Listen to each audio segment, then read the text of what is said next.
Não, e não pode. A ideia é a participação de todos os, né, membros, servidores, o evento é para todos, a instituição é de todos, então acho que todo mundo, e a manifestação, a preocupação de todo mundo. Como a Denise falou, depois a gente vai tentar traduzir isso em ações, né, dentro do planejamento.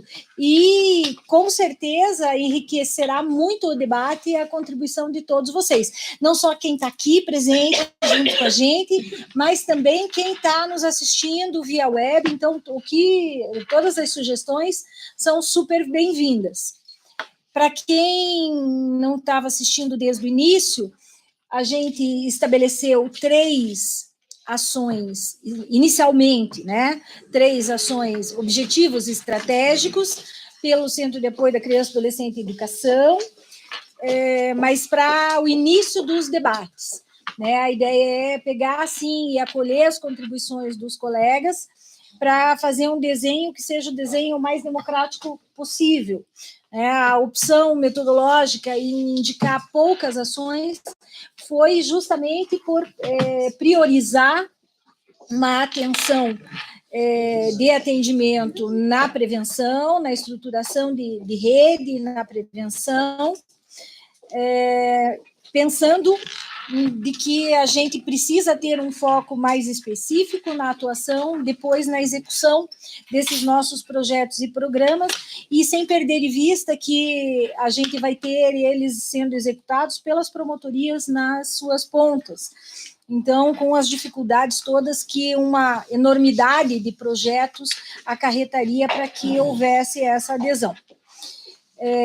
Um desses assuntos, então, está relacionado à questão da inclusão de crianças e adolescentes, né, dentro das escolas, no viés também da inclusão de crianças e adolescentes portadores de deficiência, no primeiro momento, mas a nossa ideia é que essa inclusão seja para qualquer criança e adolescente que tenha qualquer necessidade pedagógica individualizada, que precise de uma atenção e um atendimento próprio, seja portador ou não, de idade pedagógica, como apontado pela manhã, para quem não estava, seja avaliado e trabalhado numa perspectiva e num viés de um trabalho de rede, de estabelecer uma proposta pedagógica individualizada, com atenção, com todas as condições e os métodos assistivos necessários para que essa criança, esse adolescente atinja as suas maiores potencialidades. Ou seja, a gente atingiu o comando lá do Estatuto que fala não só na inclusão e permanência, mas no sucesso escolar.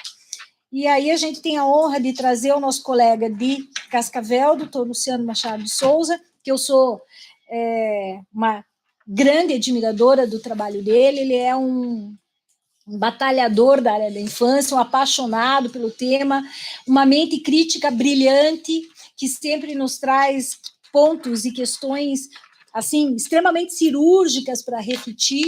Quando ele me liga, eu disse assim, meu Deus, é algum nó daqueles assim que ele vai trazer para a gente pensar.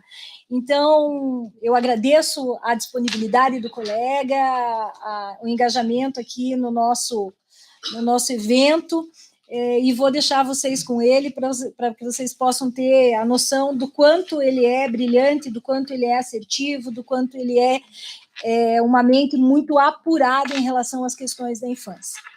Fica com o senhor, então, doutor Luciano. Senhor procurador, nobres colegas, servidores, já estava difícil falar, agora depois do que ela falou vai ficar pior ainda. Na verdade, é uma grande honra estar aqui com os colegas da Princesa dos Campos, né? Da terra tão querida da região da Ponta Grossa. Um dia muito festivo lá em Curitiba também, né? Embora eu queria saber, alguém de vocês aqui sabe a data do batizado ou do correlato na profissão religiosa que vocês têm? Então, se não sabem, provavelmente não comemoram, né? O aniversário no dia do batizado, né? E Curitiba está funcionando hoje, né? Que é aquela história entre o dia 29 de março, e o dia 8 de setembro, que seria o dia do batizado. Mas, enfim, isso deixa para os historiadores, é verdade. Enfim, isso deixa para os historiadores, mas a gente está aqui para trabalhar uma perspectiva muito importante, que seja na releitura ou na avaliação do que nós projetamos há 10 anos e tentar, a perspectiva assertiva, eu gostei dessa palavra, projetar esses próximos 10 anos. E eu penso que isso deve ser feito imaginando os desafios que vamos enfrentar a partir do que nós já temos hoje. Me desculpo pela falta na manhã, mas eu cheguei ontem ainda, eu bati o ponto lá, o procurador sabe, e eu acreditei que eu ia dormir bem, mas eu não dormi. Isso foi muito triste e me fez lembrar de um dos nossos mitos, do júri, o professor Gasal, quem teve aula com ele lembra. Muitas vezes ele chegava pela manhã, insuportável, porque ele não tinha dormido durante a noite. E eu tinha o cabelo comprido na época, e sentava na frente e ele me dizia, oi, Steve. Ele me chamava de Steve Seagal. Assisti todo aquele teu filme de novo e não entendi por que é tão duro de te matar, mas eu também sou duro de matar. O sono não vai me matar mais dessa vez. E foi o que aconteceu, mas eu preferi não arriscar de manhã, preferi, enfim, recuperar um pouco do que eu não tinha durante a noite em razão de uma forte alergia. Isso também me afeta a voz. Espero continuar com ela até o final. E dizer por que eu estou aqui. A culpa é da colega Luciana, que tendo me sucedido, ou melhor, eu fui sucedê-la na promotoria, 8ª Promotoria de Cascavel, para além de estar no nosso CAOP, da criança e do adolescente da educação, conhece o nosso desafio em Cascavel. Porque na especialização das promotorias, eu trabalho com a proteção da criança e do adolescente, com a educação e com a proteção da pessoa com deficiência. Então, esse tema não tem como fugir. Como o colega da Inicial chegou na promotoria, nós temos que enfrentá-lo. E, para além disso, nós temos um movimento de defesa dos direitos da pessoa com deficiência histórico muito forte em Cascavel. Então, nós temos praticamente a associação de todas as deficiências, mais modernamente a Associação Olhar Down e a Associação de Mães de Autistas com protagonismo muito forte. Mas a Associação de Deficientes Visuais, a Associação, enfim, de Deficientes Auditivos, de cadeirantes, e reunidos num fórum e também com um conselho municipal muito ativo. Isso tudo traz bastante demanda para a promotoria, muitas vezes até confundida com a questão individual, mas difícil de sair da questão do Ministério Público, da nossa atribuição, porque envolve invariavelmente essas 3 áreas, a criança e o adolescente, a educação e a perspectiva da inclusão da pessoa com deficiência. Então, por isso que muitas vezes eu ligo para buscar esse apoio do CAOP e com temas que nem sempre são muito desenvolvidos. Eu já tomei a liberdade, então, de colocar nessa perspectiva um outro título para essa fala, porque na perspectiva da inclusão na educação, a gente tem uma amplitude maior. Podemos voltar a falar o que já é básico, os problemas que nós enfrentamos com falta de vagas, principalmente na educação infantil e principalmente na etapa creche. Isso há muito tempo a gente já vem enfrentando, enfim, continua sendo um grande desafio, inclusive em razão das limitações financeiras do Estado, e principalmente na perspectiva da Federação dos Municípios. Mas, enfim, aparece agora, e eu sinto isso, nós já estamos desenvolvidos na questão das vagas, embora com muita dificuldade na etapa denominada creche, mas a problemática da inclusão da pessoa com deficiência, no sentido de como garantir, qual o limite, se há limite. E eu quero aqui contar com o apoio da colega Daniele, que ela tem especialização e tem também a vivência dessa situação, inclusive conversava com ela de manhã, porque nós precisamos refletir numa perspectiva mais ampla, também dos deveres da família, mas eu quero compartilhar a angústia, eu não sei se vocês enfrentam ela, de tomar decisões em relação à política pública, e muitas vezes num protagonismo ativista. E até onde nós devemos andar com isso? Quem, na nossa estrutura, vai nos ajudar a definir o que é realmente um recurso educacional necessário para uma criança? Quais são os nossos técnicos? Se são os nossos psicólogos, se são os nossos pedagogos, se nós temos eles, ou nós vamos ter que continuar nos valendo daqueles especialistas das próprias redes. E aí nós temos uma dificuldade inicial. Então, antes disso, eu queria saber de vocês quem hoje tem procedimentos extrajudiciais tratando de direitos de crianças, e daí são os individuais também, que buscam atendimento educacional especializado. Alguém tem procedimento em andamento? Faz muito tempo que esses procedimentos estão em andamento na promotoria? O máximo foi 1 ano. Também. Júlio? Eu tenho 3 anos. Certo. E ações em andamento? Já ajuizaram a ação? Não, o Júlio tem, mas... Eu já ajuizei em outra comarca. Nós Tá. fazemos mais acordos. Assim. Certo. E eu tenho uma atividade porque eu trabalho na educação e na infância e juventude civil, mas eu não trabalho nos especiais, a doutora ONU. Então, às vezes, alguma ação tem que ser em conjunto. E o Júlio? Eu tenho até, recentemente, teve um acordo confirmando a CPE na parte do profissional de apoio. Certo. Eu entrave no momento, na questão da especialidade do aluno, seria do aluno com problema de audição, né? A questão do professor lá, capacitado em Libras, que tem a comunicação, o maior problema está que o Estado, ele abre lá o teste seletivo de contratação e ninguém se inscreve. Certo. Né? E daí como que vai se cumprir no Estado, até aquilo que a gente já falou da outra vez, sabendo que a postura até de se entrar com uma ação civil pública, se consegue até uma liminar de primeiro grau, mas o presidente do tribunal usualmente tem cassado. Vai acabar não entendendo nada.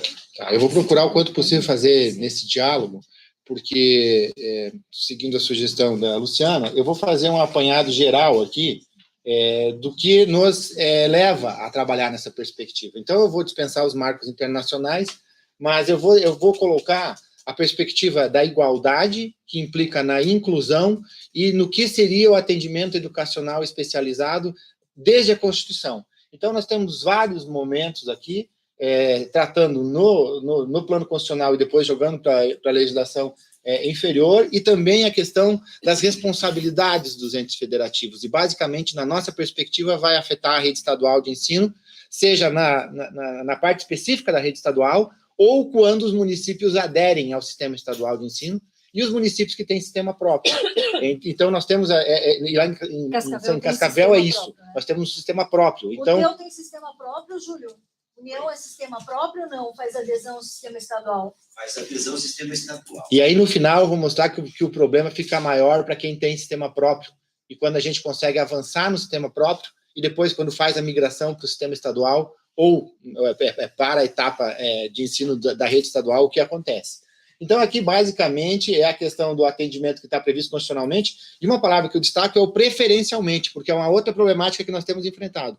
Do quanto eu lembro, o Paraná é o único que mantém o modelo das escolas especiais por um grande movimento das interesses, né, jogo nisso tudo, e a busca por alunos ou a dificuldade de tê-los, e os convênios que estão aí envolvidos. Eu não vou ficar, obviamente, passando aqui, isso aqui todo de conhecimento de todos, mas também a necessidade de isso estar previsto nos planos de educação, e no plano nacional está, no plano estadual está, no plano municipal está, e a necessidade, e o nosso comprometimento, justamente porque sendo um plano estadual, também é decenal, em tirar esse comando para a prática, para a realidade, porque faz parte de todo esse contexto de qualidade da educação que nos compete e também de acesso, permanência e, no caso específico, o atendimento especial individualizado para crianças e adolescentes. A Lei de Diretrizes e Bases é muito importante para nós, porque ela estabelece um atendimento, vejam, em relação à deficiência, é muito amplo o conceito de deficiência na perspectiva médica, vamos tratar assim, transtornos globais de desenvolvimento, é uma outra problemática, altas habilidades e superdotação. Então, é muito mais do que só a deficiência. E, de novo, a ideia de ser preferencialmente integrada na rede de ensino. E aí, voltando a unir ou tentar transformar isso num sistema único, na colaboração dos entes, através dos planos nacionais de educação. E eu destaco da Lei de Diretrizes e Bases também a questão da função normativa dos conselhos. Então, seja o Conselho Nacional, seja o Conselho Estadual, que é muito importante para nós, e para quem tem o sistema próprio, do Conselho Municipal, porque vai nos fornecer normativos ou não, é o problema, para enfrentamento dessa questão. Então, a possibilidade também que já está marcada dos estados organizarem os seus sistemas de educação, inclusive baixando normas complementares para isso, e aí a função normativa também, e os municípios também terem seus sistemas próprios, baixando normas complementares ou optando pelo sistema estadual, que eu acredito que seja a maioria dos municípios e comarcas menores do nosso estado. Aí a Lei 4.024, quando estabeleceu a organização do Ministério da Educação, estabeleceu especificamente a importância ou o protagonismo do Conselho Nacional de Educação, e, da mesma forma, e nós falamos muito isso, eu me lembro que na área da infância, a gente tem esse discurso mais antigo da questão normativa e deliberativa dos conselhos, a importância de se observar o que os conselhos fazem, porque eles veiculam o princípio da participação democrática no modelo. E para nós também defender essa questão da democracia e da participação dos interessados na gestão do modelo é muito importante. E aí vem, já está especificamente anotado aqui, um problema que nós vamos ter que enfrentar na perspectiva estadual. Aqui a lei especificamente do Paraná, que estabelece a necessidade da Secretaria observar as deliberações do Conselho Federal e do Conselho Estadual, que tem essa função deliberativa, e essa lei, inclusive, criou o Conselho Estadual de Educação, enfim, do modelo que está sendo desenvolvido ainda hoje.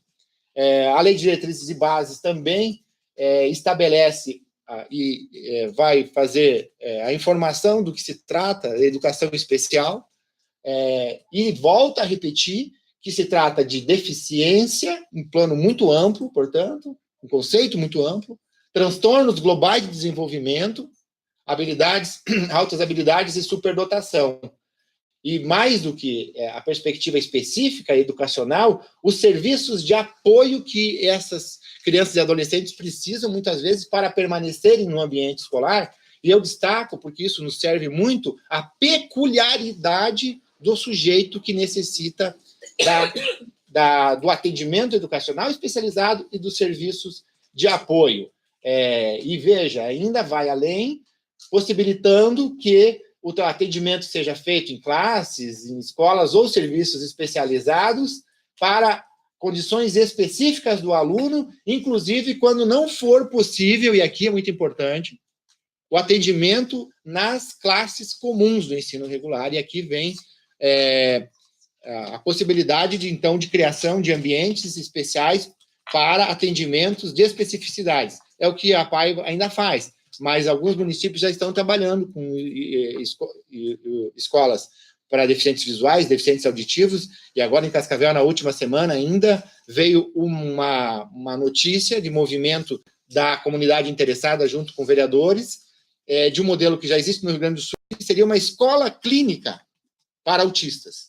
Então, são mais desafios que nos trazem na elaboração da política pública. Uma integração de atendimento terapêutico educacional? Te confesso que eu ainda não sei o que é, porque é o início do debate lá, e eu não pesquisei, parece-me que existe uma no Rio Grande do Sul. Eu ainda não compreendi o que é, porque nós vamos chegar na questão do autista depois, e a gente vai ver que, pelo menos nesse segmento, o atendimento está bastante desenvolvido, até porque eles têm uma lei mais específica em relação a isso, e a construção do modelo estadual está baseado nessa lei. E isso causa um problema em relação ao atendimento dos demais. Então, os sistemas, volto a marcar lá a amplitude do atendimento para as necessidades. Uma outra terminologia muito importante para nós, que eu tenho ouvido muito dos profissionais da educação e dos gestores que estão angustiados com essa situação, e depois eu vou ampliar, que é a questão da terminalidade específica, ou seja, atender cada um de acordo com as suas necessidades, independentemente da aquisição ou não do conhecimento, e aí o problema da progressão que nós temos, ou que tu disseste ainda, o problema da limitação que foi imposta às escolas especiais no modelo que nós temos no Paraná, justamente para efeito de pedagogia. A questão também da especialização dos professores, porque assim como o Júlio falou, e a gente sabe da dificuldade em relação a Libras, mas também o atendimento ou a capacitação das pessoas para atendimento das diversas necessidades, das diversas especificidades ou deficiências. E também o desenvolvimento do aluno para o trabalho e, o que aparece muito aqui, o envolvimento dessa situação toda com os benefícios sociais, manutenção na escola e outros problemas que subjazem aí, que não é o caso da gente tratar agora. A Lei 13.146, então, agora mais recentemente, trabalhando novamente a perspectiva de um sistema educacional inclusivo, que oferte esses recursos de acessibilidade para uma inclusão plena. Então, são palavras que estão colocadas num conjunto jurídico muito forte, que nos dão fundamentos jurídicos para demandar o Estado e a responsabilidade de criar, porque é o que está acontecendo. Nós estamos criando política, até onde eu tenho acompanhado, o Judiciário tem atendido as nossas demandas, e há um tempo já, então, no início eu também tinha esses procedimentos que duravam mais, hoje eu já não tenho mais procedimentos, eles duram muito pouco, é o tempo de alguém noticiar uma situação, eu tomar as informações e já propor alguma medida, depois eu vou compartilhar como eu tenho enfrentado isso. E, portanto, e todas as demandas até agora positivas, atendidas, e daí começo a me perguntar, mas até onde vai isso? Porque aparece nos números isso. A nível judicial, você não... Não. Extrajudicialmente, não. Resolve 90% extrajudicial ou mais. Extrajudicial. Mas alguns casos não resolve. Aí que eu vou falar depois da questão prática mesmo, para compartilhar com quem está com essa situação.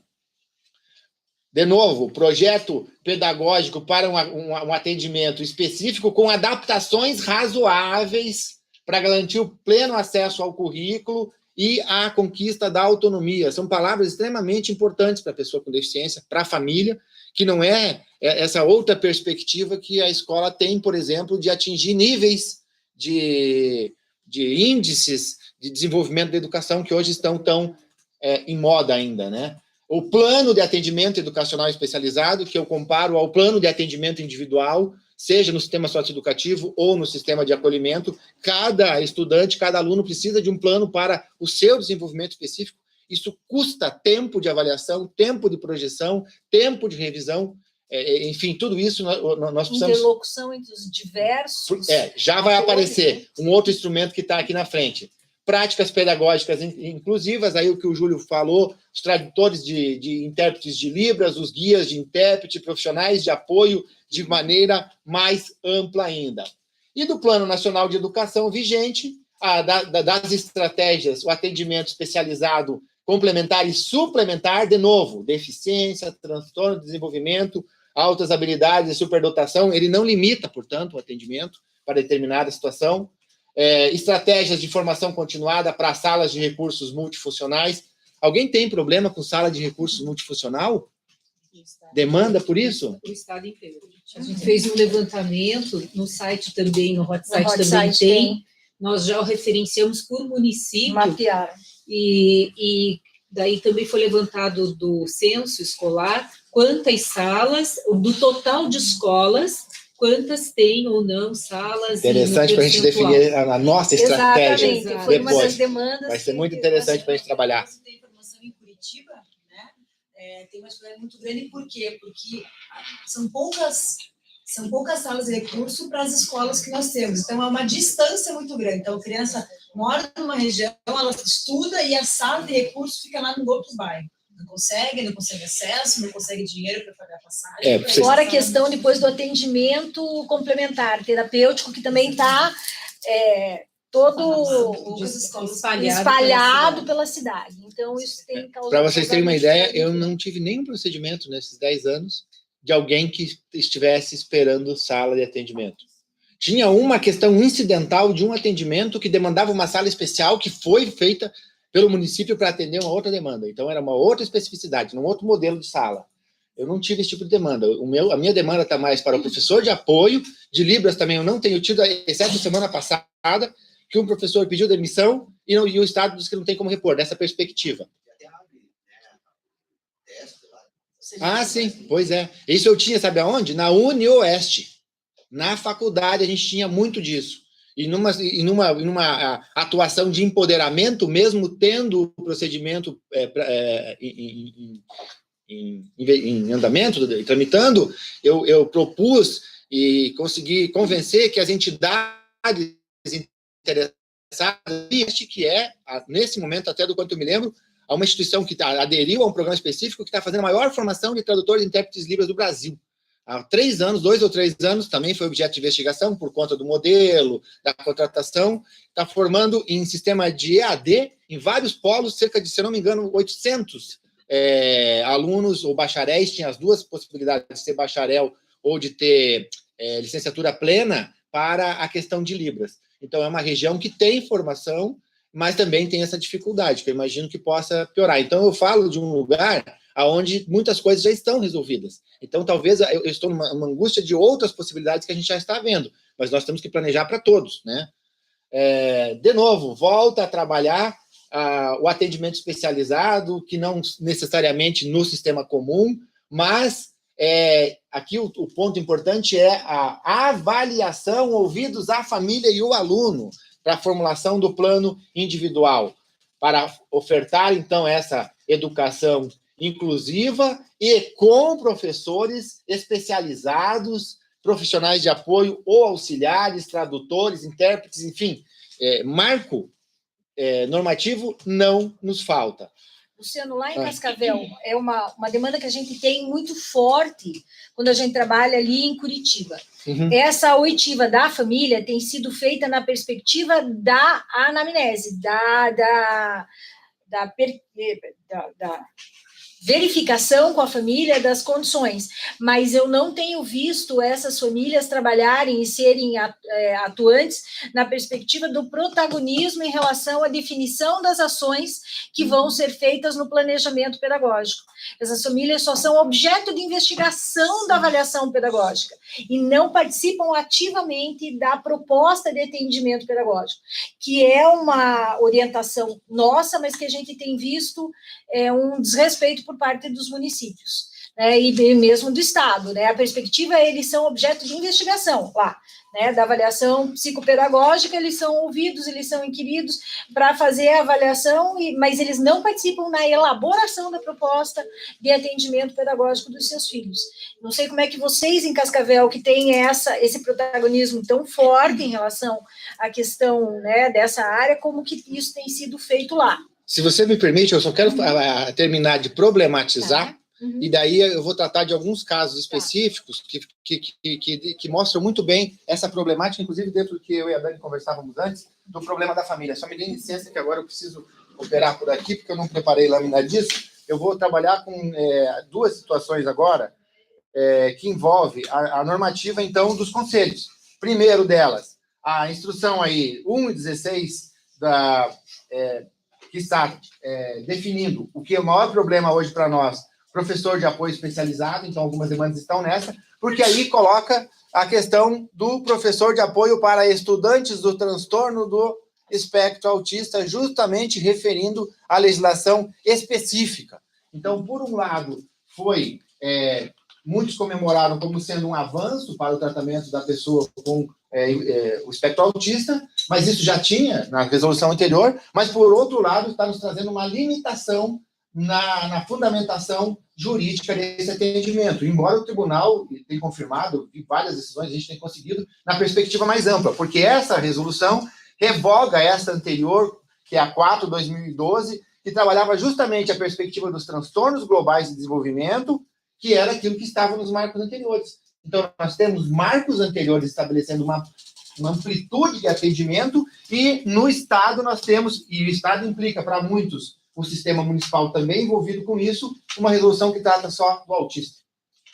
Então, até porque a gente tem uma lei estadual, né, que assegura isso, e essa resolução aproveitou dessa lei estadual para limitar o Mas aí que está. E daí, lá em Cascavel, por conta disso, a gente fez um debate muito intenso e a gente conseguiu, deixa eu ver se eu encontro aqui, no ano passado, aqui, ampliar. Março de 2018 é a resolução, a portaria que está vigente agora, que trata da questão do professor de apoio numa perspectiva muito mais ampla, ou seja, não limitada especificamente à questão do autista, aqui estabelecendo especificamente os recursos, a deficiência intelectual, limitações todas, ampliando, então, na rede municipal, bem ampla. Depois esse material vai ficar à disposição, obviamente, para quem tiver interesse, qual o procedimento que tem que ser desenvolvido, enfim, e isso nos trazendo o problema que agora eu trago como angústia, porque atualmente no estado nós temos, do que eu consegui pegar ontem, 3.200 professores, 48.800 alunos no Núcleo Regional de Cascavel. 2.870 desses alunos, ou seja, mais de 5% tem atendimento educacional especializado. Por isso que eu perguntei, 2.400 em salas de recurso multifuncional, daí tem lá atendimentos de altas habilidades, surdo-cegueiras, em sala de recursos especificamente, tem o caso de alunos surdos-cegos, mas os autistas, obviamente, e nós temos 155 professores de apoio, então, atendendo esses alunos que dependem do atendimento específico, né, do professor de apoio, sendo que 83 atende especificamente o autista e 82 que já existiam, enfim, que o Estado concedeu sem necessidade de decisão judicial, que tem outras problemáticas ou outras deficiências, enfim, mais amplo. Na perspectiva do município, nós também temos isso, e no município a gente consegue imaginar o seguinte, que em torno de 6% da comunidade escolar tem atendimento educacional especializado, seja em sala de recursos, seja em situação de PAP. Só que ampliou muito a perspectiva do PAP e está trazendo problemas no seguinte sentido hoje. O PAP é exclusivo ou não? O PAP pode ser compartilhado ou não? Até quantos pode ser compartilhado? Aí a questão do plano de atendimento individualizado. Mas quem faz o plano de atendimento individualizado? Quem faz a avaliação? Então, basicamente, o que acontece hoje? A escola detecta a problemática do aluno, ou a família informa, muitas vezes porque o diagnóstico já é conhecido desde sempre. Com o Down isso é muito claro, com quem tem deficiência visual ou auditiva isso também é muito claro. Nós não temos tido dificuldade de atendimento do deficiente visual e deficiente auditivo, a não ser quando falta intérprete de Libra, que não tem faltado. Temos outras estruturas que contribuem com o sistema municipal e com o sistema estadual de apoio de serviços anteriores que já existiam, o CAS, o CAC, enfim, outras estruturas de atendimento que contribuem, mas na questão do PAP vai trazer esse desafio. Qual é o limite de PAPs em sala de aula? Quantos professores? É o professor de apoio, né? Sim, desculpem, professor de apoio pedagógico especializado. Então, esse, e eu, desde o início, eu tive muita dificuldade, porque o que basicamente acontece? Quando a escola detecta, ela faz a informação, tanto no núcleo de educação que nós temos lá, como na Secretaria de Educação, nós temos uma equipe especializada de educação especial, com psicólogos, pedagogos e psicopedagogos, que fazem a avaliação educacional no contexto escolar. Então, elas vão à escola com a demanda, ou da família, pela direção pedagógica, ou da própria coordenação pedagógica, fazem a avaliação do aluno e definem, né, a perspectiva, avaliando o aluno, avaliando o contexto, quais são as necessidades específicas dele para atendimento, seja em sala de recursos, seja com professor de apoio, e ainda indicam para a rede se há necessidade de apoio da rede, psicológico, fonoaudiologia, tantos outros atendimentos, que daí a rede precisa estar articulada, e lá também está. Então, a própria escola faz essa indicação. Quando não há adesão nesses ambientes, o conselho tutelar é chamado, e aí surge uma outra perspectiva. O que mais angustiou nesse tempo? A família chega e diz, olha, meu filho foi detectado, nos últimos tempos o mais problemático era o autismo. Os outros casos foram até porque o autismo é essa questão de quando se identifica. Eu recebi um caso que veio de outro estado, que uma criança com 3 meses estava detectada como autista e tinha professor de apoio no berçário. E daí o município perguntava, como que faz isso? Porque morava em outro estado e veio com essa situação. Depois teve outras situações de crianças, já que com menos idade, começaram a aparecer já no ambiente denominado creche, no maternal, ou já na pré-escola, como autistas, 3, 4, 5 anos. E daí chega um documento médico dizendo isso. É o médico que vai nos dizer qual é a doença, ou a patologia, ou a síndrome, enfim, a deficiência da criança. E muitas vezes, prescrito. Professor de apoio pedagógico especializado. A família lê aquilo como meu filho vai se curar com o professor de apoio pedagógico especializado. Muitas vezes porque já faz parte do próprio processo de negação da doença. E a gente que trabalha na outra perspectiva enxerga isso. E daí eles chegam e a escola avalia e diz, olha, para o ambiente escolar não há necessidade. Para um ambiente maternal, para um ambiente de creche, o atendimento da criança já é diferenciado. Para a escola, para os anos iniciais, para os anos finais, para o ensino médio, é um atendimento diferenciado. Então, se ele tem uma deficiência que ele não vai aprender alguma coisa, o professor de apoio não vai fazer muita diferença. E daí vem o debate. A família insiste, a gente não tem muitos recursos. No passado, a gente tinha uma equipe, antes do CAEX, nós tínhamos uma equipe de socioassistencial lá, eu acho que a única psicóloga do interior está conosco, uma dificuldade tremenda de compreender isso, não sabíamos muito para onde ir, os procedimentos duravam mais, e depois de um tempo, até por conta da experiência da Kátia em Toledo, que demandava mais, nós começamos a ajuizar. Qual que é o panorama hoje? A família vem e informa. Eu peço para a secretaria envolvida, a estadual ou a municipal, me informar da avaliação, e vai me encaminhar a avaliação. Eu analiso aquilo e, invariavelmente, eu não tenho condições de saber se é adequada ou não a avaliação, principalmente quando a família insiste, traz um documento médico dizendo que precisa, o que é indicado, muitas vezes já com...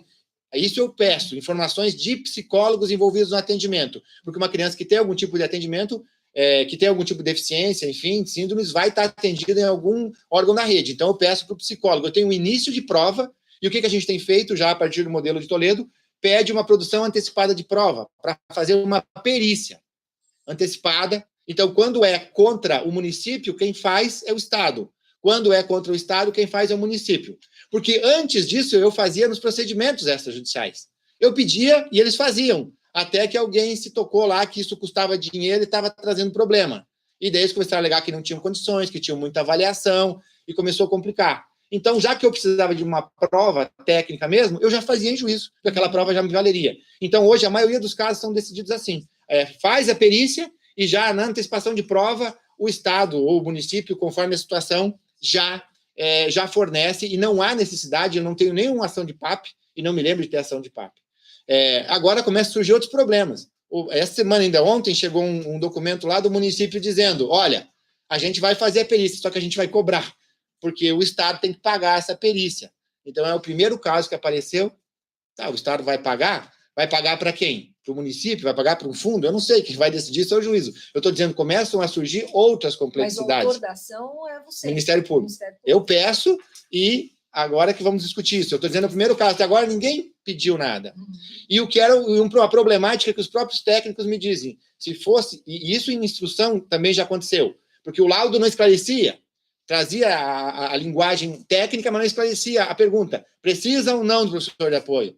E teve uma audiência que me marcou muito, que era assim, as técnicas que fizeram o laudo das peritas, no caso, dizendo, olha, precisa de atendimento intensificado, aquela coisa toda, mas a pergunta precisa ou não de professor de apoio? Pela resolução, não precisa. Falei, não estou perguntando pela resolução.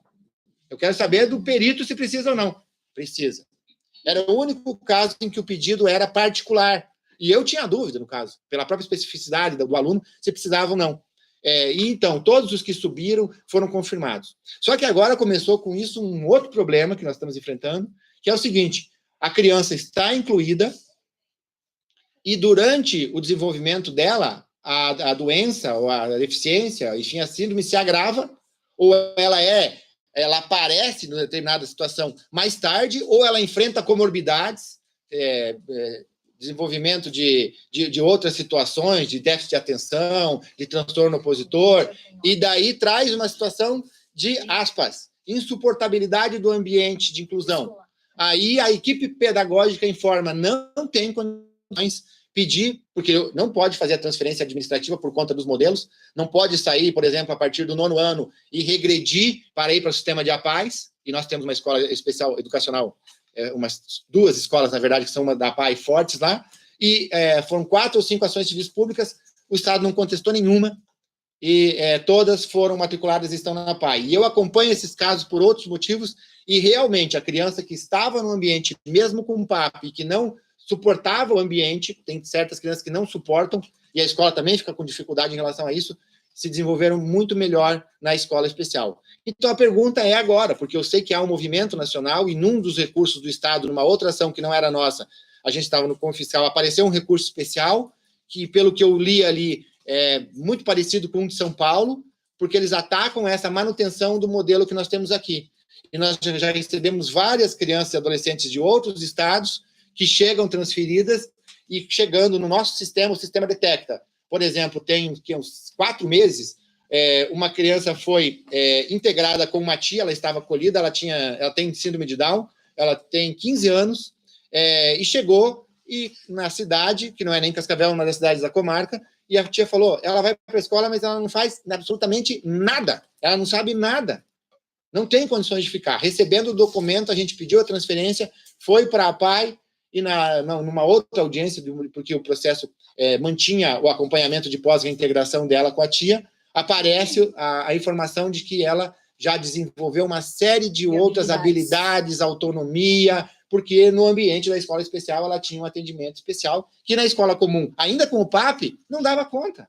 Então, o cuidador, o auxiliar, o PAP, não vão dar conta de determinadas situações. De recursos, né? Então, a angústia agora é a seguinte, nos próximos 10 anos. Para onde que nós vamos? Nós vamos ficar pedindo para que as crianças voltem para a PAI, né? Ou nós vamos insistir que elas fiquem no ambiente educacional. Ficando no ambiente educacional, o que nós vamos cobrar do Estado? Que tipo de documento nós vamos utilizar? Que tipo de via nós vamos utilizar para cobrar o que do Estado? Né? Eu parto dessas angústias agora, e a questão do PAP, do número de PAP, que também bate na questão das limitações financeiras. Eles nem estão alegando falta de dinheiro ainda para contratar, mas a preocupação de, escuta, mas quantos o Estado PAPs... já está sinalizando quantos PAPs eu vou... E o Estado que tem um documento diferenciado que muitas vezes nos força a via judicial. Mas no caso do meu município isso não tem. Mas a preocupação da Secretaria agora, eles têm insistido, ontem quando eu liguei para o núcleo para pedir esses dados atuais, eles disseram, a gente quer uma reunião, a gente quer falar sobre isso, a gente quer discutir outras questões do atendimento, e me parece que a gente precisa sentar, conversar com eles, a educação especial, o Estado, o município, o quanto possível com os médicos, com os psicólogos, para nos perguntar o que nós estamos fazendo, isso é adequado ou não? Nós estamos defendendo realmente uma educação inclusiva, insistindo que elas sejam mantidas em determinados ambientes. Educação especial, como a gente acabou de ver, é só estar na escola normal? Mesmo com todo tipo de apoio que a gente possa dar, é suficiente? Eu penso que os desafios que a gente precisa enfrentar agora, e congrega 3 áreas especiais aí na inclusão, porque isso implica matricular, manter e acompanhar. Né? E o último, para fechar, eu não sei qual é o meu tempo, mas para a gente conversar, eu tive um caso que a menina, uma adolescente, teve um filho, ela já tinha problema, ela já tinha sido acolhida, no primeiro momento essa criança foi acolhida porque tinha problemas, deficiências, não era bem atendida, a gente conseguiu fazer a reintegração e a gente acompanha essa criança. A criança, eu não tenho certeza se está com 5 ou 6 anos, é uma dessas que a gente pediu para sair do sistema comum, ele tem uma comorbidade do autismo, e para ir à escola especial. E agora, infelizmente, na semana passada, a gente teve que pedir o acolhimento da criança, porque mesmo com todo tipo de atendimento especial, ela não dá conta. E assim como no passado, eu já tive muitas famílias com deficiência, mas como que nós vamos cuidar da família? Quais são os nossos instrumentos para atuar também em favor da família? Então, eu mais vim para trazer essas angústias, que são as quais eu muitas vezes já falei com a Luciana, e para pensar o que nós vamos fazer para o futuro, porque eu penso que nós temos que ter uma posição institucional. Porque pode acontecer, e eu já fiz isso no passado, eu não demandava, e a colega da outra comarca demandava. Então, os próprios núcleos de educação dizendo, mas por que um faz e o outro não faz? E as famílias dizendo, por que um faz e o outro não faz? Porque eu me perguntava até quanto é realmente inclusivo você colocar ao redor de uma criança ou adolescente num ambiente escolar, várias pessoas cuidando, olhando para ele, porque muitos me diziam, não, eu quero alguém que cuide. Eu me lembro agora, Dani, de um caso específico de uma senhora, que o menino super querido, super articulado, Down, veio junto, inclusive, e ele ia migrar do sistema municipal para o sistema estadual, e eles iam enfrentar essa dificuldade aqui. O sistema estadual já tinha sinalizado que não ia fornecer pela legislação, e a preocupação dessa família era o seguinte, na escola ele tinha um PAP, ele era bem cuidado, ele tinha uma babá. E quando ele vai para o sistema estadual não tendo essa babá, e ele muito ativo, não conhecendo muitos perigos, o medo era de ele sofrer para além do bullying, sofrer violência física mesmo. Então, o que eles estavam procurando não era um PAP. Imaginava-se que era alguém que ia continuar sendo babá. Então, como trabalhar essas famílias? Tem essa confusão também, né, Luciano? Bastante. Entre o profissional de apoio, que daí não precisa ter essa formação de professor, e o professor de apoio, que tem que fazer a tradução pedagógica, né, daquilo que está sendo ofertado para a criança. Né? Então, tem essa condição, a lei fala nos dois, fala em professor e profissional de apoio. Sim. A gente vê muita confusão em relação a isso também.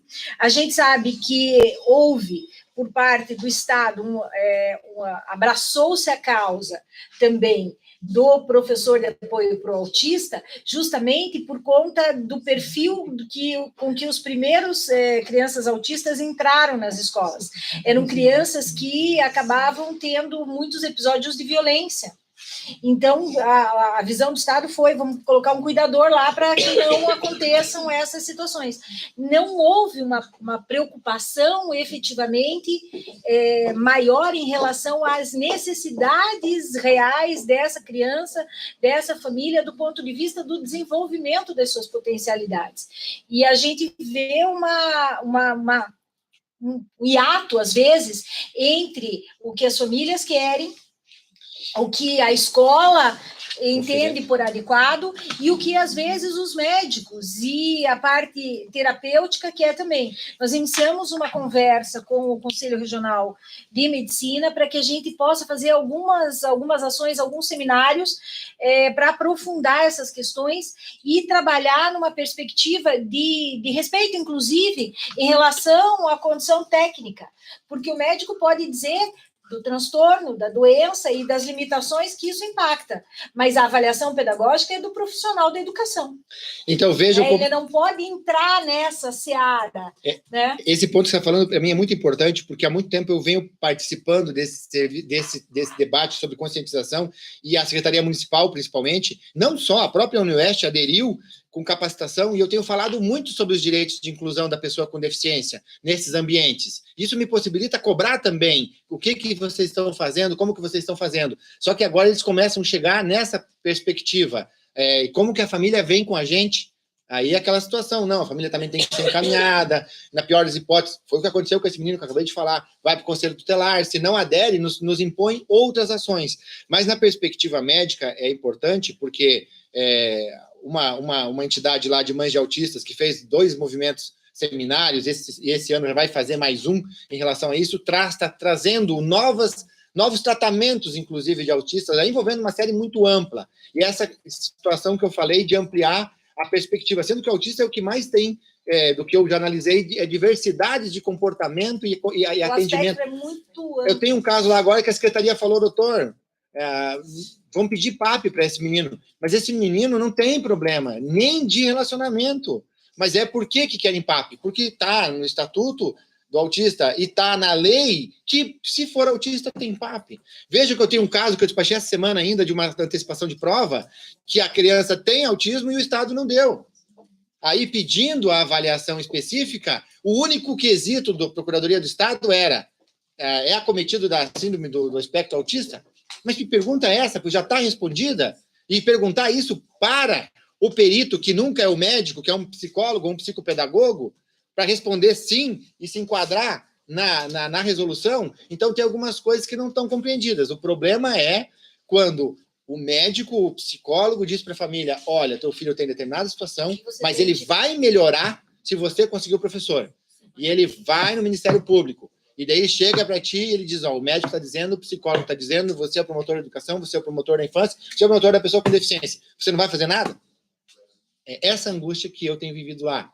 E que eu imagino que vocês, em algum grau, estejam vivendo, ainda que talvez as redes não estejam tão preparadas. Talvez a minha complexidade é maior. Mas eu preciso me perguntar, porque o Ministério Público sempre vai responder sim, sempre vai demandar o que nós estamos... Porque outro dia a professora me falou, doutor... Até que ponto essa demanda traz reais vantagens sim, para aquela criança? Sim, né? Essa é uma pergunta. E a outra nem vou entrar na questão da perspectiva... melhor interesse da criança. Nem na questão orçamentária. Não vou nem entrar nisso, porque não é nosso problema. Mas a questão é o ambiente pedagógico. A professora me disse, doutor, sabe quantos PAP já tem naquela sala? 5. Então, tem o professor regente, tem o professor, enfim, que participa da sala, né? O auxiliar, enfim, e tem mais na sala. E para onde que nós vamos com isso? Então, assim, eu vim compartilhar isso com vocês porque eu acho que a gente precisa planejar isso. E eu acho que tem que ser um marco da instituição. Pode. Fico à disposição, muito obrigado. A Denise vai agora narrar o que os colegas estão colocando no chat, né? Então, nós temos aqui uma relação de angústias. Que bom, não estou sozinho. A Clarice do CAEX diz que as assistentes sociais e os pedagogos, a pedagoga, tem uma única lá no Ministério Público, tem recebido solicitações e ela relata aqui quais são as demandas dos promotores de justiça. Então, eles solicitam para avaliação se é o caso de inclusão escolar ou não, então a avaliação psicopedagógica e médica, porque não se consegue lá, as famílias vão reclamar e o município não tem, a comarca não tem essa estrutura suficiente para avaliação, muito tempo na fila. A outra coisa é a falta de capacitação de professores, se o Ministério Público pode induzir alguma coisa nesse sentido, num âmbito mais coletivo, para além do trato individual. A falta de salas e escolas especiais, que a gente mencionou que, junto com o CAOP, nós mapeamos e georreferenciamos por comarca e por município, está disponível na plataforma Atuação, depois a gente pode apresentar para todo mundo, e vários promotores já indicando encaminhamentos. Então, em cima da reclamação, o promotor já indica, tem que ser uma escola especial, a sala não está dando conta, então requisita a vaga na APAE, ou, se tiver mais de 12 anos, no EJA, na Educação de Jovens e Adultos. Ou como é que a gente podia pensar numa orientação para os membros e servidores. Deixa eu pensar um pouco a respeito da primeira pergunta. Primeiro, de onde vem, né? Do CAEX. Do CAEX. O então, CAEX recebe então, mas isso que é importante, da onde vem? Porque antes do CAEX, nós tínhamos uma e uma psicóloga. Eu, não sabendo o que fazer com isso, e eu confesso, eu não sabia o que fazer com isso, muitas vezes conversei com o Dani, inclusive, dessa angústia, eu pedi a elas que avaliassem, porque a assistente social ia avaliar a questão socioassistencial, enfim, desse apoio todo, desses direitos todos que são envolvidos, mas não era esse o problema. Na perspectiva da psicologia, e olha que a nossa psicóloga, a Karen, já fez até especialização fora a respeito do autismo, ou do espectro autista lá. Então, ela já tinha um conhecimento também, mas não para todas as situações. E também é uma limitação a ela, porque ela tem uma formação psicológica, não é a própria situação do psicopedagogo, que é um outro olhar para a situação. Então, eu me pergunto, nós temos estruturas para... Essa é uma pergunta que nós temos que responder. Nós, Ministério Público, temos isso... No porque CAEX, temos uma pedagoga só. Essa semana, para terem uma ideia, se reestruturou no interior, e agora tem defensor de novo lá, e está fazendo uma defesa numa casa de acolhimento. Eu recebi um laudo do psicólogo da defensoria sobre o caso. Eu não tenho psicólogo no Ministério Público, quer dizer, eu que tinha, né? Porque agora é do PEX, não sei, é uma outra estrutura, né? Então tá, eu vou depender do psicólogo do juiz, que já tem uma série de outras, ou eu vou depender do psicólogo da rede. Então, como nós, Ministério Público, vamos fazer isso? Nós vamos perguntar para quem? O que eu fazia antes? Eu vou perguntar do município para o estado, do estado para o município, ou qual vai ser a nossa... Como nós vamos enfrentar tecnicamente isso? Eu, promotor, não sei fazer. Para quem que eu peço isso? Nós temos que ter um norte disso. A gente até tinha, num determinado ponto, né, pensado em algumas parcerias com as universidades. Então, é isso que nós precisamos pensar. Eu já pensei nisso também. No teu caso, só, desculpe, né, para não perder esse gancho, você falou de perícia e tal. Quem faz a avaliação psicopedagógica? Você falou... os peritos, o município... Não é assim. Tá, mas o juiz equita. Não é assim. Tá, o que acontece? A primeira avaliação é feita pelo sistema. Então, ou estadual, que nós temos o CRAP lá, que é regional e tal, que são psicólogos, psicopedagogos do Estado, que fazem para o Estado, nas demandas do Estado, são as administrativas próprias, vamos chamar, e no município é a mesma coisa, tem o Departamento de Educação Especial na Secretaria de Educação que faz isso. Pronto. Quando há divergência em relação a isso, e eu entendo que há elementos para pedir mais, eu demando ao juízo, em ação própria, antecipação de provas, que ele nomeie perito. E daí, porque nós não sabíamos quem nomear, a sugestão foi, nomeia os do Estado, quando o caso é do município, nomeia os do município, quando o caso for do Estado, porque, afinal de contas, eles têm expertise. Eu não sei quem mais tem expertise, e até então não tinha nem custo, porque são funcionários públicos. E daí, nos primeiros casos, vem assim, quem é que vai pagar o kit para aplicar o teste? Porque tem um kit que o psicólogo aplica.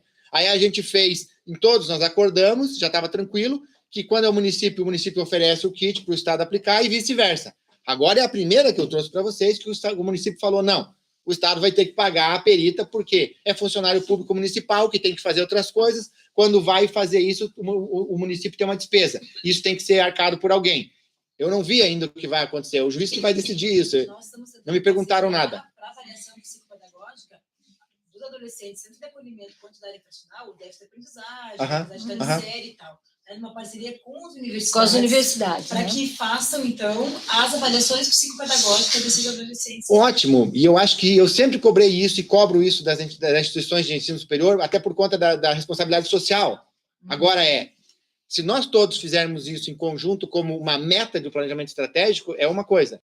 Eu acredito que virão. Se cada um isoladamente fizer um modelo, não sei se vai conseguir. Porque nós estamos falando da avaliação. Porque faz no começo, de repente, as demandas começam uma das perguntas que vieram, ela é mais complicada. O próprio diagnóstico médico. A criança está na fila para ser analisada por um neurologista. Eu tenho muito desses casos de acolhidos, onde a gente tem mais velocidade do Estado, do município, no caso, né?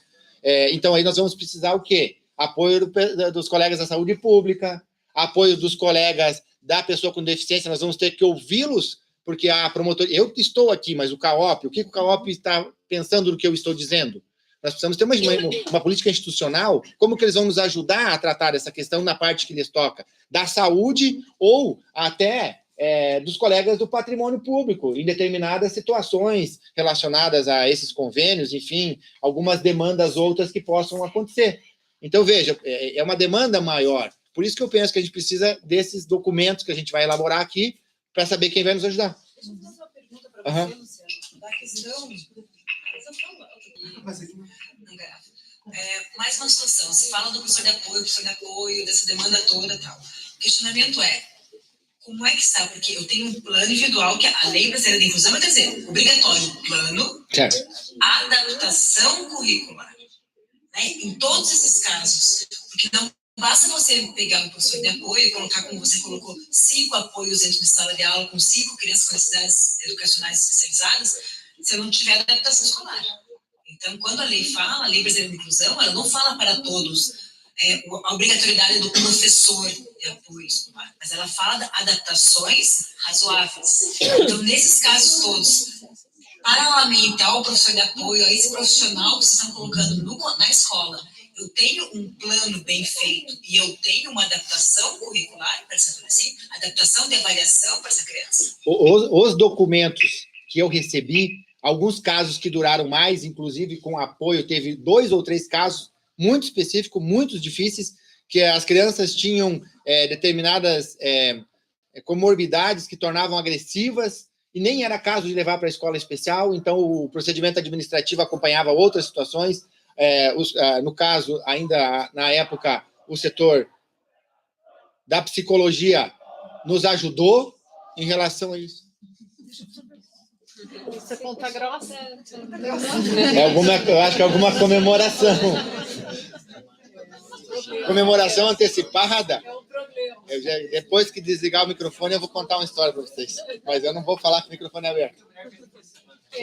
Então, retomando, os documentos que eu vi, seja na avaliação, existia assim metas, orientações para os profissionais envolvidos, e muitos deles acabaram nesse ponto. Não, fornecer o professor de apoio, eu não sei mais do que, porque daí é uma perspectiva pedagógica. Agora, casos que envolviam outros problemas, de crianças que estavam acolhidas ou na pós-reintegração ou que estavam sendo acompanhadas em procedimento administrativo, eu via justamente essa questão da flexibilização, da avaliação e tudo mais, que também não termina o problema, porque no meio desses teve 2 ou 3 que era assim, a família dizia, não pode ser aprovado, porque não sabe nada.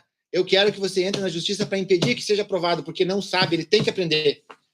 E daí você explicar para a família, não, quem tem que fazer essa avaliação psicopedagógica é a escola. Se a escola entende que flexibilizou o conteúdo, que flexibilizou a avaliação, e entende que ele ser promovido, Daí, aquela história, mas não adianta ele chegar lá no final do ensino médio se ele não sabe fazer conta do jeito que eu quero que ele saiba.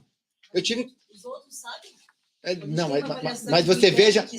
Então, mas você veja o problema da família, mas aquela família, ela não queria saber disso, ela queria que o filho aprendesse. Porque eu tenho um caso que eles insistiam no PAP para o Down, e eu levei e verifiquei e não propus ação, eles foram por conta, contrataram um particular, propuseram ação, e no curso daquela ação eles acabaram desistindo, o menino não ficou na escola, eu tive 2 casos parecidos, mas num deles a mãe dizia, não, ele quer fazer medicina. E ele tem que preparar ele para fazer medicina. Eu dizia, tudo bem, a gente vai fazer... Eu nunca digo não, mas a gente vai fazer o possível, mas tem que entender que se ele tem deficiência, ele tem deficiência. Se ele tem doença, ele tem doença. As doenças a gente vai tratar. Agora, isso vai depender de uma série de outras coisas, da família, do ambiente.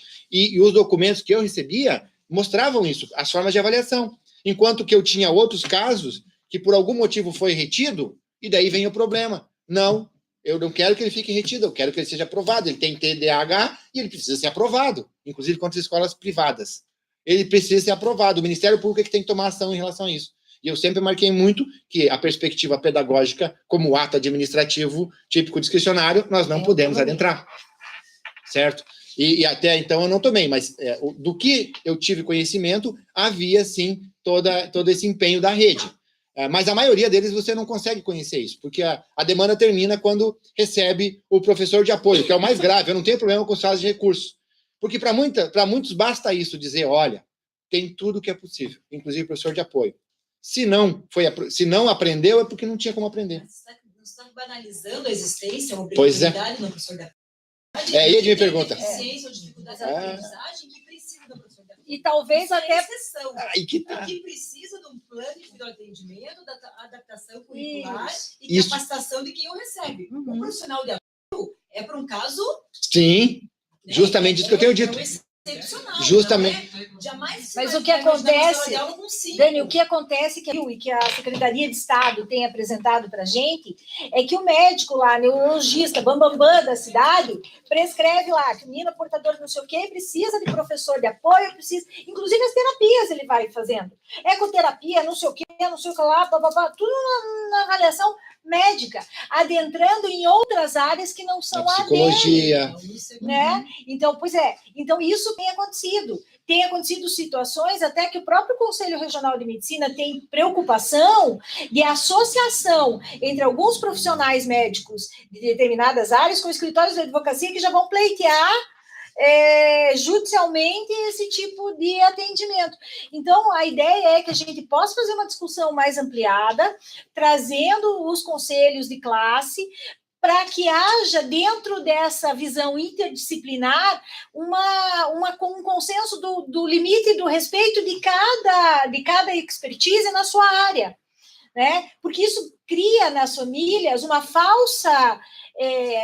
expectativa de que aquilo vai ser resolvido, uma angústia muito grande, porque daí as famílias chegam lá, um embate com a escola e um mal-estar, que daí acaba já dificultando a adaptação, uma coisa horrível. Você fala da questão do embate com a família, mas existe, a gente tem que considerar isso como um fato que está realmente acontecendo, a situação da família, achar que daí tudo se resolve. Sim. Se ele está na escola e tem um profissional de apoio na sala, eu não preciso fazer mais nada. E aí a família não faz a sua parte, a família não leva para terapia alguma, e essa criança não vai. Então, eu estava conversando com o Luciano hoje pela manhã, porque mais do que você pensar na inclusão daquela criança na escola, na sociedade, é na inclusão dentro de casa. E a inclusão da família, na verdade, do atendimento. Se a família não aceitava, não há escola que faça milagre. Isso é criança com deficiência, com déficit de aprendizagem, qualquer criança.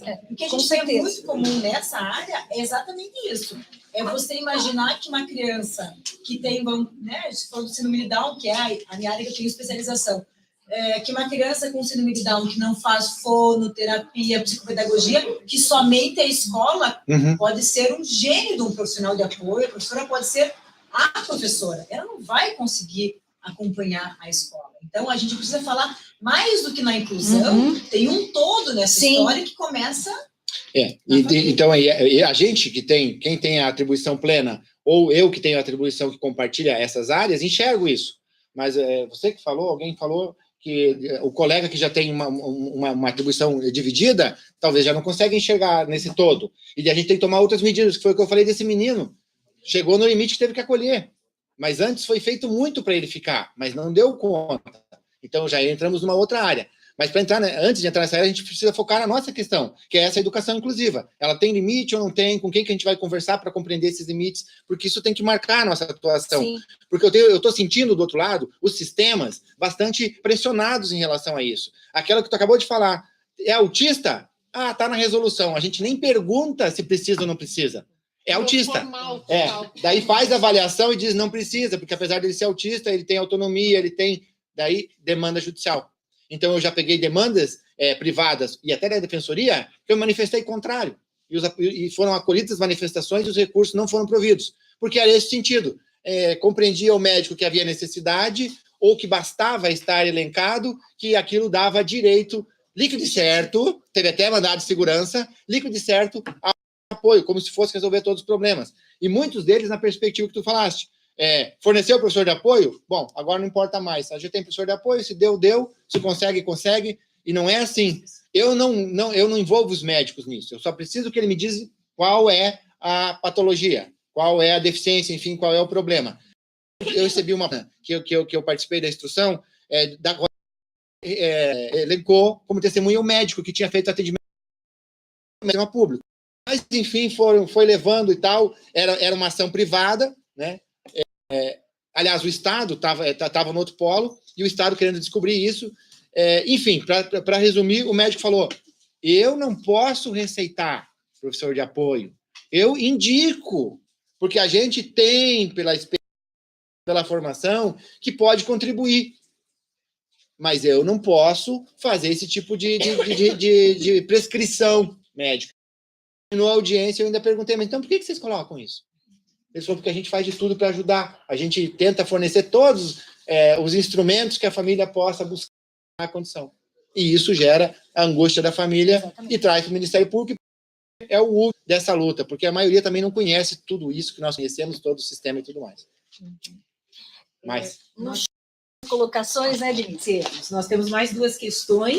O pedido da Clarice do CAEX, que eu esclareça que não são os promotores que indicam já, as APAES e o EJA são em conta, que fazem este encaminhamento, ou as famílias que vêm com orientação de terceiros ou entre elas mesmas, com este tipo de solicitação. Eu tive as duas coisas. A família que pede, e daí eu peço avaliação para o Departamento de Educação Especial, que vai avaliar, e às vezes a própria escola informando, olha, já tem todos os recursos, e daí alega nessas perspectivas que eu marquei.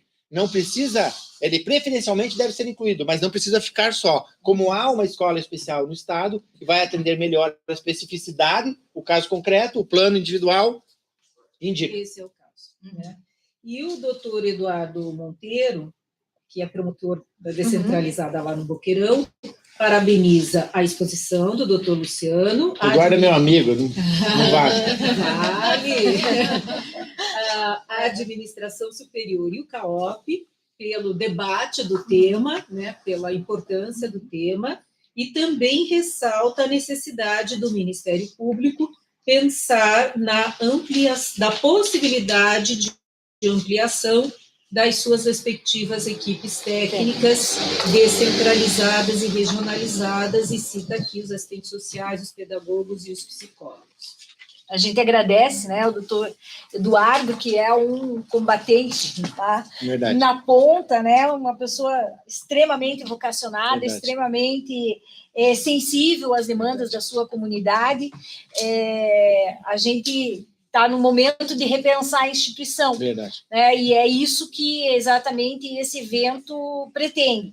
Então, se a gente parte, é uma decisão que a necessidade a gente tem, né? E os nossos promotores estão apontando. Agora, se a gente parte para ter equipe própria, que seria uma segurança muito grande para nós promotores, claro, me coloco no lugar de vocês. É óbvio que a gente gostaria de uma avaliação por uma equipe própria, porque a gente teria a certeza da isenção dessa avaliação, que é o que a gente pretende. Mas a gente tem pernas para isso? do ponto de vista da condição, né, da nossa instituição, da condição orçamentária, etc. E se não temos pernas, como que a gente vai superar essa dificuldade? A primeira proposta seria aí as parcerias com as universidades, que devem ter, né, esse caráter de atendimento social, para que a gente, mas acho que precisa, antes disso, de um alinhamento ideológico com o que a gente pensa, com o que a gente espera, com a atuação deles, para que a gente possa avançar e caminhar. Acho que a gente leva tudo isso como proposta, né, Denise, para a gente pensar depois em ações estratégicas dentro do nosso planejamento, mas como meta para 10 anos, quem sabe a gente poder almejar equipes próprias, que eu acho que seria para nós a situação mais segura do ponto de vista do resguardo da atuação dos promotores, né, nessa área. Como o Luciano falou, ele socorria mesmo que, não exatamente de uma psicopedagoga, mas de uma profissional técnica que tinha uma capacitação na área que dava para ele um pouco mais de segurança para atuar. E nessa área é uma angústia muito grande, a gente sabe, porque tem interesses que nem sempre a gente consegue visualizar no primeiro momento, né? E um embate de posicionamentos que o promotor fica efetivamente em dúvida. Se aquela família, a Dani falou muito bem aqui sobre a questão das famílias, da responsabilidade das famílias, mas tem também um outro lado, Dani. Muitas famílias dessas estão, ou às vezes, ou a família tem já uma dificuldade, uma condição de restrição, às vezes a família já é uma família, a mãe, e via de regra, às vezes, a gente vê muito na questão da criança com deficiência, mães sozinhas. A maioria, porque os pais acabam abandonando, e às vezes essas mães também são portadoras de transtorno, né, que sequer foram diagnosticados muitas vezes, ou às vezes elas estão passando por processos bastante complicados de depressão mesmo, porque a questão da aceitação da condição do seu filho, de toda essa situação é extremamente angustiante. Então, a ideia é que a gente possa interferir de uma maneira em que a gente possa assegurar o atendimento não só para essa criança com a proteção do direito dela na melhor perspectiva do atendimento para ela, mas também na melhor perspectiva do acompanhamento dessa família para que ela possa exercer de forma funcional as suas responsabilidades. Quando eu coloquei aqui, né, pensando que a gente tem que ver essa questão como algo muito mais maior, porque não adianta a gente pensar só num trabalho de excelência aqui. Eu tenho que pensar num todo para essa criança, né? Porque a grande maioria é família em vulnerabilidade, mãe sozinha, sem estrutura, que não tem como largar de trabalhar para cuidar daquela ou criança. aí também não tem, às vezes não consegue um trabalho que atraga os rendimentos suficientes, porque ela precisa se dedicar à criança também. A lei fala da atenção à família, quando a lei fala do apoio psicológico, não é só para a pessoa com deficiência, mas para toda a família. Então, a gente precisa pensar não só a questão dentro da escola, mas como é que está aquela família. No atendimento da rede. E na questão dos atendimentos extras de saúde. Você vai pegar um transtorno, né? Uma criança que tem uma deficiência também tem um transtorno associado, uma comorbidade diferente. Se não tiver um atendimento de saúde, não vai ter inclusão. Por isso que eu falei da importância, para nós ficar fácil, a gente trabalha no mesmo corredor, tem uma perspectiva, tem uma rede que já enxerga isso, mas está num local que tem determinados recursos privilegiados. Mas vamos pensar na realidade ampla, isso tudo tem que ser enxergado. Não há como atender uma criança, adolescente com deficiência, que precisa de educação, que é só uma das faces do que ele precisa, sem um atendimento da rede. Porque é o que eu falei, ele vai para a escola, lá ele vai ter, vamos imaginar todos os recursos, sala de recursos, um PAP ou um outro auxiliar. E quando ele sai, o que ele está tendo? Vai estar tendo fono, está tendo acompanhamento psicológico, a família está tendo, como é que está a situação socioassistencial? Então, a gente tem que assistir. Isso é um pressuposto que eu parto, que daí envolve a área da infância especificamente. Mas na área da educação, nós temos esses desafios que são específicos da educação, eu penso. Não, com certeza. Infelizmente, nós vamos ter que encerrar essa mesa. Nossa, né? consegui. A gente Uma foi hora muito... e meia de conversa. E ela falou, 1 hora não é nada. É que ultimamente eu tenho falado só 20 minutos, é que é o tempo da alegação oral nos meus processos, eu não falo mais 1 hora e meia, eu não faço mais, Júlia, então... Mas, como eu disse, é sempre instigante ouvir, Imagina. né, o doutor Luciano, que tem essa inteligência privilegiada, esse olhar arguto, perspicaz. Ele sempre traz questões relevantes. Vou passar para a Denise, que fez mais ou menos um apanhado geral do que a gente mais ou menos andou aqui, para a gente fechar essa mesa. De novo, retomando o propósito, que é captar todas as sugestões, né, e traduzir nos desafios, nas estratégias da instituição, nas principais instrumentos judiciais ou extrajudiciais, né, e depois a intersetorialidade, né, das áreas no Ministério Público. Então, como desafios, a existência ou não, né, das estruturas de serviços e de suporte, como as salas especiais, as escolas, dos respectivos municípios. E isso nós mapeamos, nós temos que agora ver como é que elas estão funcionando, porque uma coisa é ter o registro, outra coisa é tê-las, né, respondendo qualitativamente às demandas. A necessidade da amplitude do entendimento da totalidade das especificidades dos alunos, né, e, portanto, qual é a correspondência do que seriam, né, estas crianças e adolescentes para estes espaços, a banalização, por um lado, né, e a previsão e a necessidade de asseguramento do professor de apoio especializado, o que temos que tratar nessas duas perspectivas, a existência garantida de uma avaliação médica, psicopedagógica e social, não só de um único profissional dando conta de tudo, e a aceitação da situação pelos familiares e, portanto, a necessidade de inseri-los no conjunto de serviços da rede de proteção. Eu acho que teria aí como ação também o pensamento da instituição em relação às parcerias para assegurar os recursos de avaliação pelo Ministério Público. Né? Esses eram os desafios. Esses são os desafios. Entendi. Entendi. Dos instrumentos que foram sugeridos, né? A primazia da atuação extrajudicial, organizando os fóruns de defesa, as reuniões com a rede, a estruturação dos serviços conforme a legislação, os cuidados com a criança, com o adolescente, com a sua respectiva família, as parcerias com as universidades, um termo de cooperação e um padrão, né, de implementação com o Ministério Público, não com cada área e em cada lugar, a avaliação como sugestão pelas equipes do Estado ou do município, ou com peritos nomeados pelo juízo, e daí uma análise interna no Ministério Público, que estávamos comentando aqui com a Michele, de que nós não precisamos ter uma única condução, nós podemos ter equipes próprias, nós podemos ter parceria com as universidades e nós podemos ter banco de peritos, né? Porque nós vamos ter estratégias aqui para todas elas. E depois a importância da articulação com o Conselho Regional de Medicina e com os conselhos de categorias profissionais. Deixa eu colocar uma coisa a respeito do que você acabou de falar. Numa das ações de antecipação de prova da semana passada, vieram me questionar.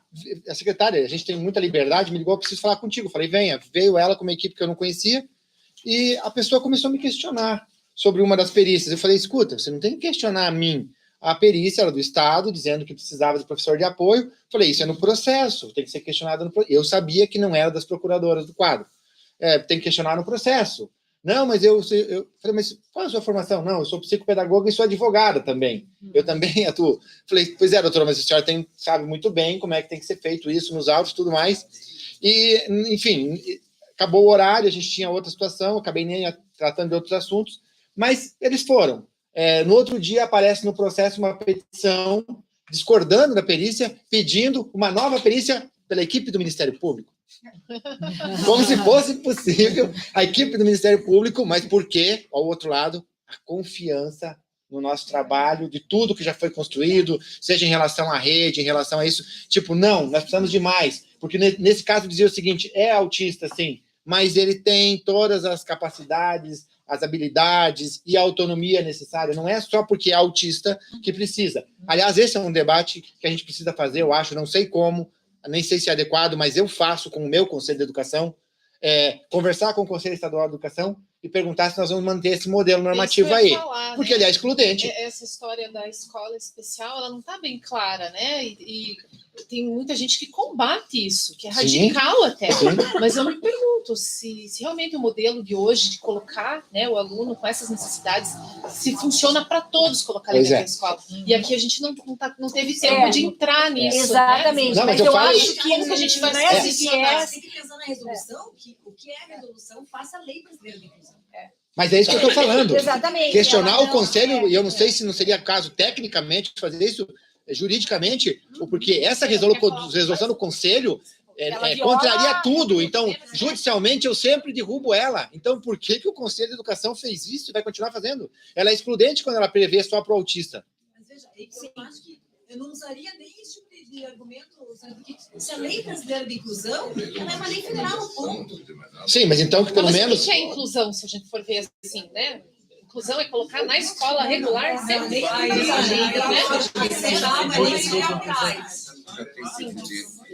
O que é?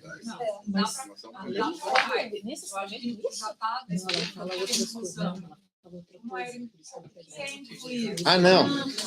Não, entendi. Eu digo em relação à instrução do Conselho de Educação. Ela tem que ampliar. Foi o que eu consegui fazer com o Conselho lá, e ela está bem mais ampla. Sim, eu entendi. Entendi. Da Vanessa. Eu acho que a lei de inclusão é um grande avanço.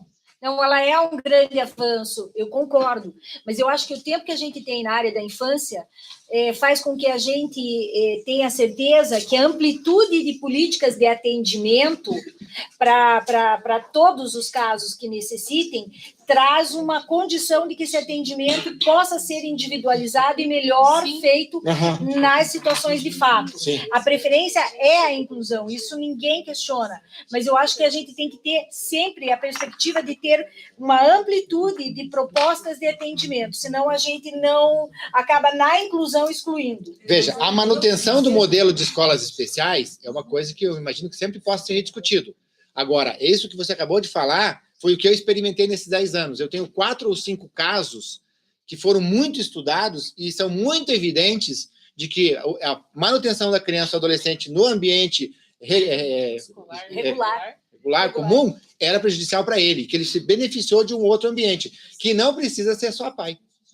O município e o estado também podem ter escolas especiais, assim como tem para pessoa com problema de visão, problema de audição, e agora querem ter uma específica para autista. Não há problema de você melhorar a qualidade do atendimento. Sim, o que for bom para Claro, mas tem que ser exceção.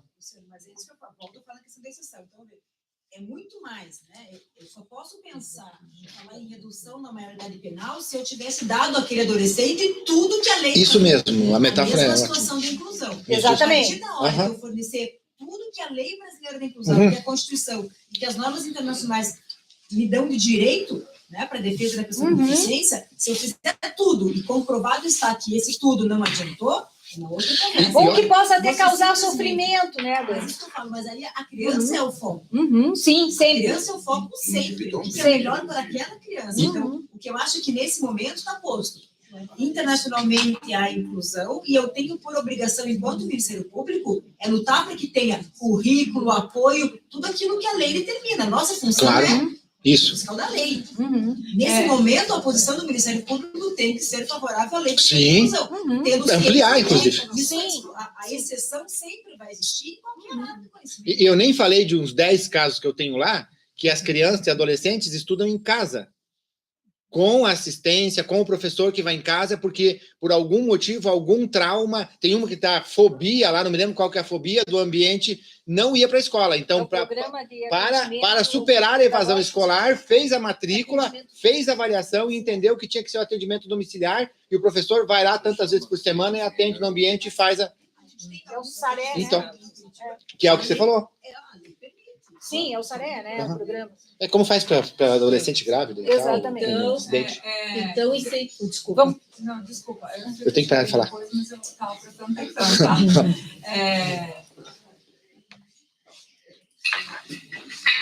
Eu tenho que falar, senão não sabe. Nós vamos acabar com isso. Não, eu só queria fazer uma colocação que a minha irmã é PhD em Educação Especial e ela super defende a lei da inclusão, mas não isso, exatamente o que vocês estão falando. Cada caso é um caso e você vai analisar. A especialidade dela é surdo e não dá para colocar um surdo numa sala de ouvinte sem você colocar um intérprete, né? Porque senão você está colocando alguém para falar português para ouvir uma aula em japonês, é a mesma coisa, é isso que ela, a grosso modo, explica. Mas ela tem um filho com espectro de autismo, e ela nunca sustentou que ele precisasse de alguém dentro da sala de aula. A única coisa que há 20 anos atrás ela teve que brigar é que ele não tinha motricidade fina, então que ele não podia ter caderno, que ele tinha que ir para a sala de aula com computador, porque ele não assistia a sala de aula e atormentava todos os outros amigos, porque como ele não conseguia copiar a matéria da lousa, porque ele não conseguia escrever com a mesma velocidade que os amigos a partir da terceira série, ele falava, bom, já que eu não consigo mesmo, então vamos botar para quebrar aqui dentro. A partir do momento que possibilitaram a ele que ele tivesse um computador para acompanhar as aulas, ele fez vestibular, hoje ele faz faculdade, tendo espectro de autismo. Tem dificuldade? Tem. Uma faculdade de 4 anos, ele já está no 6º ano fazendo faculdade, mas está fazendo faculdade e mora sozinho. Você tem que reconhecer a limitação do outro, né? Aquilo que ele fala 4 idiomas, mas não consegue pegar um ônibus sozinho num lugar estranho, mas fala 4 idiomas, lê, escreve, então, cada um no seu quadrado. Mas aí que tá, você desenvolver essa habilidade dele. Eu tenho o caso lá, numa dessas falas, que eu saí do evento, a pessoa veio me procurar, tinha terminado o ensino médio e queria fazer faculdade. Veio junto com outro que tinha feito faculdade. Eram autistas, mas aí vem os níveis, as especificidades. O grande desafio da minha irmã e da minha família é que ele seja independente. Né? Autonomia. Porque nós não seremos eternos para cuidar dele. Né? Que é um desafio para o Down também, e quantos conseguem resolver? A autonomia, é isso que a gente tem que colocar para a família e para o sistema. Educação não é só índice para determinada pesquisa, é o que vai fazer bem para aquele indivíduo. Aquilo que eu só queria colocar. E o como a inclusão para ele foi importante, porque o autista já tem dificuldade de relacionamento. Se ainda alijassem ele... Não, vamos não. Então nós vamos inserir essa análise do modelo com o Conselho Estadual de Educação, né? E a primazia da Lei Brasileira de Inclusão, das previsões. Eu acho que ninguém discorda, né? Vamos ver se tem mais alguma contribuição aqui. Acho que não. Também a gente sistematiza e deixa novamente à disposição para todos se pronunciarem no até hot site, chegar no hot site, até chegarmos a um entendimento mais coletivo, né? E as ações intersetoriais com a área da saúde, do patrimônio público e da pessoa com deficiência. Fundamental. Então, quando formos fazer essas abordagens destas outras temáticas, levarmos esses itens para lá também. Isso? Acho que porque faz parte das políticas públicas as exceções. Sim. Porque o foco é o sujeito concreto. O sujeito concreto, como ele diz, tem que ser emancipado ou ser autônomo, o nome que se queira dar. Isso chama-se dignidade da pessoa humana. Na infância e juventude a coisa é mais realçada, mas o princípio continua sendo o mesmo. Então, emancipação do sujeito concreto. não do sujeito virtual que está posto na política pública, que vai se encaixar nesses modelos mais gerais de orçamento mais barato. Os modelos gerais são os modelos de orçamento mais barato. As exceções serão contempladas porque elas fazem parte da política pública. A gente tem que entender isso. A exceção não é exceção à política pública, é exceção à regra geral, mais econômica, orçamentariamente falando. É isso. Acho que é isso. Para começar a conversa. Eu agradeço. Enfim, Esse não. Eu agradeço de novo, doutor Luciano, a disponibilidade sempre com que ele atende, né, as demandas do Centro de Apoio, traz as suas ponderações para que a gente possa aprofundar os debates. É um parceiro sempre nas nossas angústias, né? A gente troca angústias, né, doutor Luciano?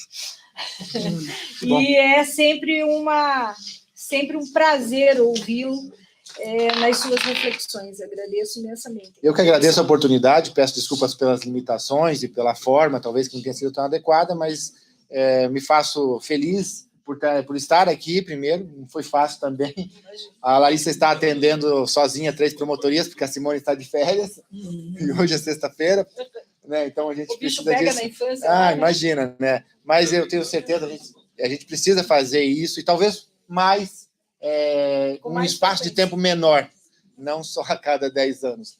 Não, com certeza. Nem a cada 3 anos. Não. Essa aí você tem que se atualizar a cada ano. Mas eu penso que, olhando para 10 anos atrás, eu falei isso para ti, inclusive, eu acho que a gente desenvolveu muito o modelo. E a gente está aprendendo a fazer isso, né? E é muito gratificante participar de tudo isso. Muito obrigado. Obrigada.